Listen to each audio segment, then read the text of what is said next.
Hey everybody, welcome back to San Diego Market Movers. I'm your host, Jason Yoss. I'm here with Shannon. Shannon, thanks for being with me. Hello, thank you for having me. So, we've been talking off camera a little bit about all things real estate. Talk to me about what should a seller do when preparing their home for sale? Absolutely. So, one of the things you can do is something inexpensive or at least cheap or free. So, the first thing I would recommend is decluttering your home. So, get those tables and countertops cleaned off, wash a couple windows, and make sure that your home smells nice and welcoming. That's a good point. Okay. Another thing that you can do is let's go outside to the front yard.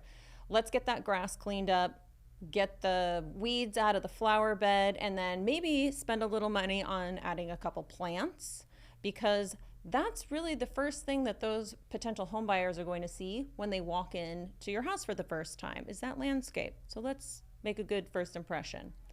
The next thing you can do, going back into the house, is some minor things like adding handles to the cabinets, changing out the doorknobs to something a little nicer, maybe even painting.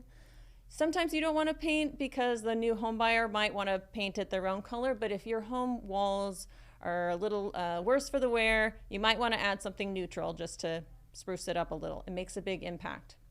Lastly is something a little more costly, and it's going to take you a little more time.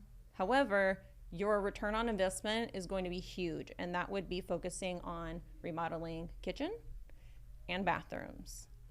I love it. This is great feedback, and it makes such sense, but yet a lot of people don't do it. So, wonderful feedback, Shannon. Thanks so much for coming on and giving us that information. Everybody out there, our audience, you definitely want to contact Shannon about all ideas about how to get your home ready for sale.